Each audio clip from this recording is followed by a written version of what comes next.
Hinubad na ni Nick ang kanyang suot na coat at wala nang ano pa mang tanong na lumabas sa kanyang bibig. Tahimik na muli siyang pumasok sa loob ng apartment na ikinadilat ng mga mata ni Natty. Ilang segundo ang lumipas bago matauhan ng babae at napatanong kung anong gagawin sa loob ng kanyang kapatid. Base sa aksyon nito at reaksyon, nataranta na si Natty doon. Hinabol niya ito tama nga hinala niyang ang anak niya ang pakay ng kapatid. Nadatnan niya kasing nakabalot na si Brixton sa coat nitong hinubad at yakap na rin niya ito sa kanyang bisig. Gustong magsisigaw ni Natty pero kapag ginawa niya yun, magigising niya ang bata. Ano ginagawa mo, Kuya Nick? Sigaw niya pero pigil na pigil ang kanyang boses at sa tingin niya lang. Pinapakita na galit siya para hindi magulat ang anak. Ibalik mo siya sa kama, baka magising siya. Hindi pa si Natty na kontento doon nang makitang parang walang narinig ang kapatid niya. Hinawakan niya to sa braso upang magmakaawa lang dito na ibaba ng anak. Huwag na niyang idamay pa. Nalilisik ang mga matang tinignan siya ni Nick. Hindi magawa ng lalaking tanggalin ang kamay ng kapatid at baka nga magising niya ang pamangkin. Sasama ka sa akin ngayon o tatawagan kong ama ng bata at sasabihin kong sunduin kayong mag-ina dito? Nang ganitong oras, ora mismo. Hindi ako papayag na bukas niya pagagawin yun o sa ibang araw. Mamili ka dyan ng isa, Natalia. Pumili ka. Kalmadong boses nito pero alam ni Natty na galit pa rin. Puno ng otoridad ang dating nito sa kanya. Nangihinang napabitaw na sa kanya si Natty na para bang may narinig siyang nagpapahina sa kanya. Tatawagan ng Kuya Nick niya si Gaston ng ganitong oras para lang ipasundo sila ni Brixton. Bubulabugin niya ang gobernador na malamang ay tulog na. Busy pa ng ganitong oras at walang kamalayan sa mga nangyayari sa kanya. Hindi siya papayag. Kapag nalaman itong may anak sila, another explanation na naman ang gagawin niya sa lalaking yun. Ayaw niya. Isipin pa lang na muli silang makikita tapos may anak sila. Parang ikakamatay niya yon sa takot at kaba. Oo, matapang siya pero kapag involved ng anak niya, o kung hindi naman ay ang gobernador ay naduduwag na siya.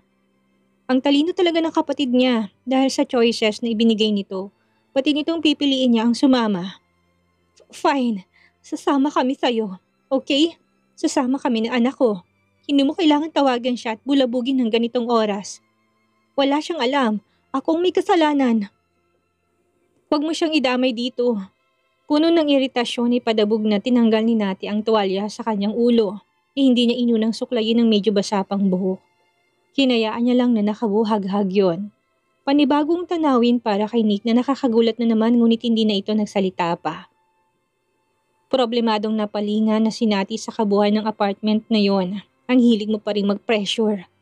Kung makapag-interrogate ka, akala mo nakapatay ako. I hate you. You leave me no other choice, Kuya Nick. Kumuha si Natty ng isang bag at naglagay doon ng ilang mga importanteng gamit nila ng kanyang anak. Karaga at titig na titig pa rin si Nick sa mukha ni Brixton. Nang malingunan to ni Natty. Na nakatayo pa rin na tinihintay siyang matapos, hindi ito nagkomento sa huli niyang sinabi. Gagawin niyo ni Natty hindi dahil gusto niya. Gagawin niya ito dahil ayaw niyang tawagan ng kapatid si Gaston at istorbohin. Saka na siya mag-iisip ng ibang paraan. Hindi naman siguro na nito sasabihin sa tiyuhin ni Krisa ang tungkol sa kanila kapag sumama siya. O sabihin niya man, sisiguraduhin niyang may nagawa na siyang paraan para hindi na rin lumala. Kilala kita, Natty, na kung hindi ka bibigyan ng ganyang options, hindi ka talaga sasama sa akin. Inismiran lang ni Natty ang kanyang kapatid. Buhaghag pa din ang buhok na nakalimutan na. Palabas na sila ng apartment, nauna si Nick na karga pa rin ng kanyang anak at siya naman sa huli nito bitbit ang kanilang mga gamit. Hindi ka man lang nagsuklay, Natty. It's not really you. Alam mo ba yon? Para ako nakatingin sa ibang tao. Sa loob ng 2 taon lang, bigla ka naging ibang tao sa paningin ko. Paan pa kaya kapag sino mommy at daddy ang nakakita sa'yo sa ganyang lagay mo? May himig paninisi ang boses ng kapatid. You know what? You can raise a child alone kung yun ang gusto mong gawin, but gets the support from us. Hindi mo kailangang solohin ng lahat. Narito kami. Dadamayan ka namin. Matitiis ka ba namin? Pamilya ka namin. Saka ang yaman ng ama ng anak mo. Tapos titipirin mo lang? Dugtong paninik na tuloy pa ang paglakad patungo sa kotse. Nakatingin lang naman sa likod ng kanyang kapatid si Natty na naiiyak na naman dahil sa kabila ng galit ng kapatid niya. Daman niyang pagmamahal nito sa kanya at ang pagkamis. Matagal din noong huli silang nakita. Akala pa niya na okay lang sa kanyang lahat na malayo sa kanyang pamilya at solohin ang lahat, pero miss na miss niya na pala ang kapatid. Sobrang close nila na ang lahat ay sinasabi niya dito. Dati, sa mga sandaling yun ay para tuloy gusto niya na isumbong dito ang lahat na naging hirap niya. Sa loob ng 2 taon na siya lang, napilit niyang kinaya kahit na ang hirap noon para sa kanya dahil laki siya sa marangyang pamilya at estranghero sa kanyang mga kaganapang nagbago. Batid niya na kinaya niya lang ang mga bagay na yon dahil wala naman siyang ibang choice at masasandalan, kundi ang kanyang sarili lang. Walang ibang tutulong sa kanya, kundi ang sarili niya lang, at kung hindi siya gagalaw, lalo siyang mahihirapan. Pinilit at pinaniwala niya lang ang sarili na kaya niya dahil sa choice niya ang bagay na yun. Subalit ang totoo ay natatakot talaga siyang magpakita sa kanila dahil ayaw niyang kaawaan siya. Mapagsalitaan ng masasakit na, oo, tama sila at nagkamali na naman siya. Mali na naman ang lalaking natipuhan. Hindi madali at sa huli nabuking pa rin naman sila at nagkukuya ng lungga niya. Let's talk about this thoroughly when we get home. Isipin mo anak mo, Nati, na wala na nga nakikitang ama tapos sa ganung lugar mo pa siya pinapatira. This kid deserves everything in the world like Nixa. Hindi lang pagmamahal mula sa atin ay okay na. They also need things na nung bata tayo ibinigay ni na mommy at daddy. Sino ba tayo ha? Mga bentakor tayo, Nati. Baka nakakalimot ka na kaya pinapaalala ko sa'yo. Hindi lang tayo basta-bastang tao lang. Umapdi na naman ang mga mata ni Nati sa sinabi niyo ng kapatid. Oo na, mali na talagang desisyon niya at ang kapatid niya ang nagpa-realize noon. Ilang saglit na tumigil si Nick sa may pintuan ng kotse upang lingunin lang ang tahimik at naghihikbi na namang si Nati. Tinitingnan niya ang magiging reaksyon sa kanyang sinabi ng kapatid. Pamilya palagi ang unang tutulong sa'yo, Nati. Hindi man yun ma-apply sa ibang pamilya, pero sa pamilya natin ganun tayo, hindi ba? Hindi mo nga kami iniwan ni Krisa nung nalulog mo kami. Tapos sa ganito mong problema, tatalikuran ka namin? Ano ba ang kuya mo? Nakalimutan mo rin? Hindi pa rin nagsalita si Nati dahil baka kapag binuka niya ang bibig niya, sumabay na naman ang kanyang mga luha pababa. Bagay na ayaw niyang mangyari. Bago tuluyang makasakay ng sasakyan ay nagising si Brixton at agad na dumapong mga mata nito sa mukha ni Nick. Nalalaki ang mga mata ng bata na bahagyang natakot sa bagong mukha ng may karga sa kanya. Ganun pa man hindi siya umiyak dahil na ring nakita niyang mukha ni Nati na kaagad namang ngumiti sa anak. Doon ay naging kampante ang bata nang makitang sariling ina. Ako ang tito Nick mo, kapatid ng mommy mo. Pakilala ni Nick na animoy nauunawaan siya ng bata sa mga pinagsasabi niya. Ayan ang mommy mo, kasama rin natin kaya huwag kang iiyak. Muling pumikit ang mga mata ni Brixton na halatang antok na antok pa rin at panandali ang naalimpungatan lang naman. Pinanood ni Nati ang ginawang maingat na paglagay ni Nick si Brixton sa car seat na madalas nang gamitin ng kanyang anak na si Nixa. Matapos na lagyan ng seatbelt ay muling hinarap niya ang kapatid na nakatayo pa rin doon at parang walang planong sumama sa kanya. Kung hindi lang binuhat niyang anak nito at tinakot niyang tatawagan ng ama ng bata. Naipilig na ni Nick ang ulo niya. Muli pang nagtanong sa kanya habang ang isang kamay nakahawak na sa bubong ng sasakyan. Nasa kapatid pa rin ang tingin. Ano bang kinakatakot mo at nililihim mo ito, Nati? Iskandalo? Yung nangyari ba sa inyo ni Alex, hindi yun iskandalo? Umayos ka nga, magulang ka na rin. Gaano pang iskandalong sasaluhin mo? Uunahin mo pa rin ang kapakanan ng anak mo. Saka yung pagpatol mo sa gobernador na yun ng 10 taon ng tanda sa'yo. Sa tingin mo, hindi pa ba ito matatawag na iskandalo? Well, indeed ito was a huge scandal. Dahil connect-connecta na tayo ng asawa ko. Pagkasabi noon ni Nick ay pumasok na to sa driver's seat. Ilang segundo ay sumunod na rin si Nati. Kitang-kita niyang stress na dulot niya sa kapatid pag upo niya ng front seat. Nilingon niya si Brixton na mahimbing pa rin ang pagkakatulog. Binuhay na ng kanyang kapatid ang makina ng sasakyan. Nanatiling tikom pa rin ang bibig ni Nati. Wala siyang planong magsalita pero may nagpabago dito. Kuya Nick, huwag mo na muna sanang sabihin kina mommy at daddy na nakita at kasama mo na ako. Kami ng anak ko, please. Huwag na lang muna. Nakita niyang humigpit ang hawak ng kapatid sa manibela. Hindi man ito magsalita ay alam niyang tutol ito sa mga sinabi niya. Siya napagbigyan siya ng kapatid. Oo, wala siyang hiya-hiya noon at okay lang sa kanyang mag-judge. Pero kapag parents na nila, ibang usapan ito kaya makikiusap siya dito. Sasabihin ko rin naman sa kanila pero wag mo na sana akong pangunahan. Hayaan mo akong magsabi sa kanila ng tungkol sa aming mag-ina. Please? Sige na, Kuya Nick. Kahit ito lang, ibalato mo na sa akin. Ako na magsasabi kay Mom at Dad. Hindi sumagot si Nick sa kahilingan ng kapatid. Inabala niyang kanyang sarili sa pagmamaneho. Ang buong akala ni Nati hindi siya pakikinggan ng kuya niya at dederecho sila sa mansyon ng mga magulang nila. Nakahinga siya ng maluwag ng tahaki nilang expressway pa south. Doon pa lang ay alam niya nang patungo sila sa villa nito sa Batangas kung saan na sila nakatirang mag-anak. Thanks, Kuya Nick. Kagat ni Nati sa kanyang labi. Muling naginit ang bawat sulok ng kanyang mga mata. Bagamat galit ang kapatid, dama niya na mahal pa rin siya nito at may respeto pa rin sa kanyang naging desisyon. Para tuloy gusto niya na itong yakapin ng mahigpit bilang paglalambing. Nick! Si Krisa na paghinto ng sasakyan na sa labas na kaagad ng villa tila ba kabadong-kabado. Naalimpungatan siya na walang asawa sa kanyang tabi at ang inisip niya ay malamang pinuntahan itong kapatid niya. Doon pa lang ay alam na ni Krisa yun at hindi nga siya nagkamali nang makita ito na kasama ng asawa niya. Hindi siya pinansin ng asawa nang isipan niya sa kapatid na si Nati. Kinuha nitong pamangkin na si Brixton sa likod ng kanyang sasakyan at muling kinarga yon. Hindi na lumapit pa si Krisa. Nanatiling sa bukana. Sa silid ni Nick sa matutulog si Brixton. Ihahatid ko siya doon. May iwan ko na muna kayo saglit ni Nati. Bababa rin naman ako kagad. Si Nick na nakatingin sa asawa. Tumango lang si Krisa na tinignan na si Nati. Si Nati na bagamat walang imikay alam ng babae na may galit. Napuno ng konsensyang mukha ni Krisa. Mataray naman na inirapan siya ni Nati kahit na deep inside ay wala naman siyang galit sa hipag. Gusto niya lang itong asarin at ipaalala na maayos ang kasunduan nilang maghipag tapos heto na agad. Hindi rin siya sinisisi ni Nati dahil sabi ng kapatid niya, ang pamangkin niyang si Nixa ang nagsabi. Ganun pa man, malamang sinumbong din siya ni Krisa. Hindi genius si Nixa para matandaan kung anong exact address nila kaya alam ni Nati na si Krisa yon. Kahit napagtakpan pa ng asawa niya. Bumukha ang bibig ni Krisa na handa na sana mag-explain kay Nati. Pero tinalikuran na siya nito at hinabol na si Nick na aakyat na. Kuya Nick, sa isang silid na lang kami ni Brixton matutulog.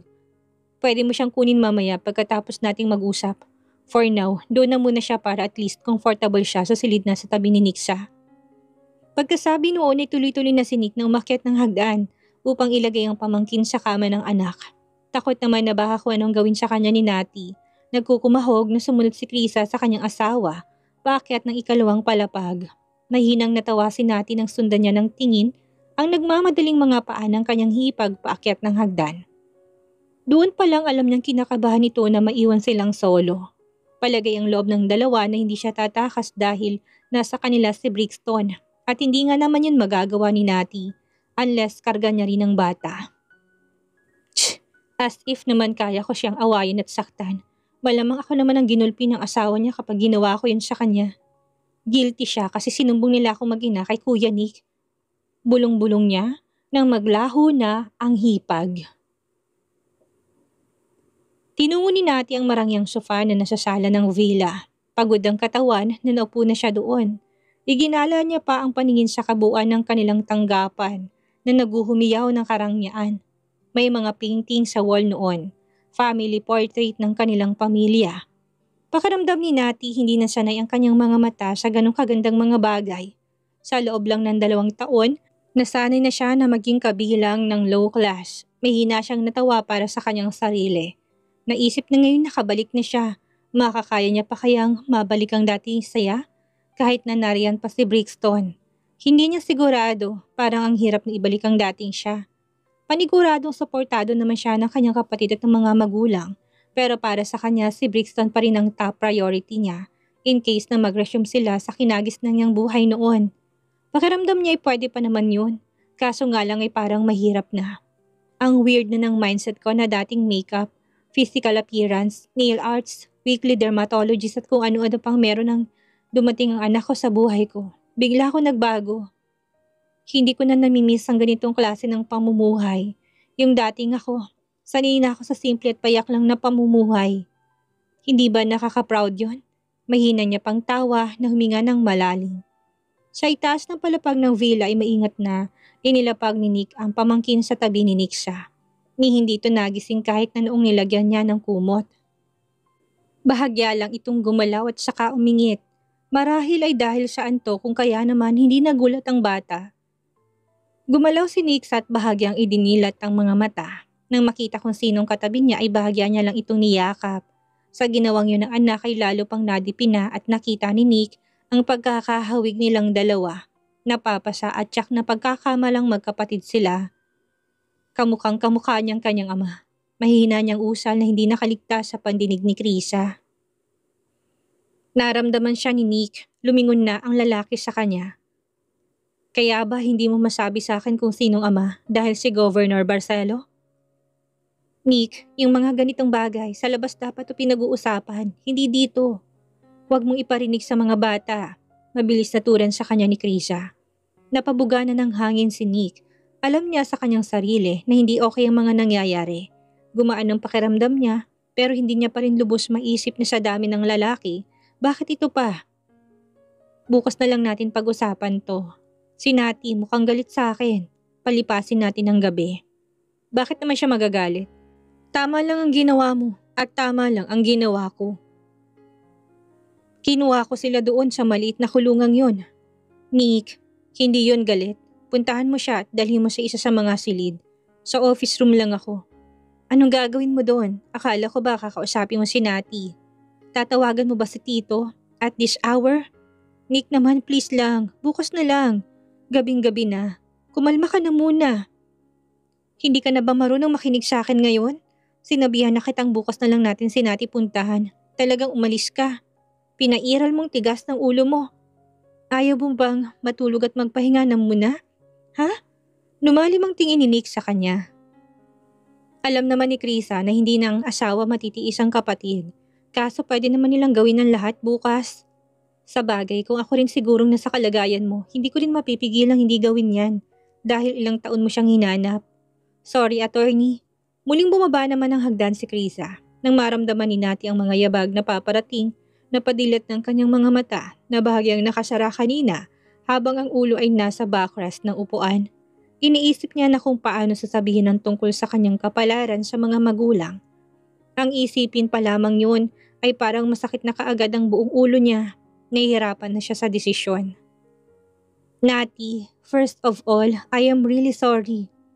Oo, tama, kasalanan mo to. Alam mo bang hindi pa ako kumakain at ang dami ko pang trabaho sa bahay? Nang sumugod yung asawa mo. Dapat lang na makonsensya ka. Aminin mo sinumbong mo ko. Bumalanda pang pagkakonsensya ni Krisa. Anong oras na nga naman kasi yon? Nagkukunwari lang naman si Nati na masama ang loob sa kanya pero ang totoo hindi naman talaga. Aliw na aliw siya sa mukha ng hipag na parang mortal na kasalanan ang nagawa niya. Napapanahon na rin siguro kung bakit siya nakita ng hipag sa mga taong hinahanap siya. Knowing ang kapatid niya at ang mga magulang na hindi sila papayag na hindi siya makita sa loob ng 2 years kaya understandable naman to. Bumawi ka sa akin, gusto na ni Nati sa kanya. Kabadong tunog na naging tawa ni Krisa sa pandinig ni Nati, kung kaya naman tumayo na siya. Lulutuan kita ng pagkain, ano bang gusto mo? Hayaan mo na muna kapatid mo, galit lang yun ngayon pero mawawala rin yun. Concern lang siya sa'yo kung kaya siya ganyan. Hamo, lilipas din yan. Normal lang niyang reaction dahil mahal ka ng kapatid mo. Mahal ka namin. Mabuti talagang dito na lang muna kayong mag-ina. Unless gusto mo umuwi sa mansyon niyo para makasama si mommy at daddy. Kumain ka na muna bago kita samahan sa kwarto kung saan ka matutulog. Pasensya na, dapat nagpapahinga ka na ngayon eh. Tinalikuran na siya ni Krisa ngunit parang may sariling buhay ang katawan ni Nati. Nabigla na lang niyakap ang kanyang hipag mula sa likuran na hindi niya nagawa sa kanyang kuya Nick. Na-miss niya rin na maging clingy sa babaeng ginagawa niya noon. Marahil nga'y pinilit niya ang sariling maging matatag dahil alam niya na wala siyang ibang aasahan kung hindi ang kanyang sarili. At ngayon na nakabalik na siya sa piling ng mga taong alam niyang nagmamahal sa kanya, hindi niya mapigilan ang sarili na mapabalik tanaw sa kanyang dapat ay buhay. Hindi niya mapigilan ang katawang bumalik. Maraming salamat, Krisa. You're welcome, Nati. Magpalit ka kaya na muna ng damit. Anong gusto mong palabasin? Taas kilay na tanong ng dalaga. Okay naman to pantulog ko na. Pinasadaan siya ng tingin ni Kriza. Malamang ay nawiwerduhan na naman ito sa suot niya. Suot lang naman niya ay pajama na halos kupas na ang tunay na kulay sa kakalaba. Sa halip na punahin yun ni Kriza, nagibit na lang siya ng balikat. O sige, halika na nga sa kusina. Mabilis lang akong maghahanda ng mga paborito mong pagkain. Hila na sa isang kamay niya si Kriza. Ngumiti lang si Nati. Kahit kailan talaga hindi nagbagong hipag niya. Napakabuti nitong tao. Naiintindihan niya na kung bakit mahal na mahal ang hipag ng kanyang kapatid. True love nila ang bawat isa. Tahimik niyang nahiling pa rin na sana si Gaston din ang lalaking true love niya, kaso parang ang imposible naman na ibigay yon sa kanya. Kikilalanin nito ang anak pero hanggang doon lang yun. Ang anak na lang nilang dalawa.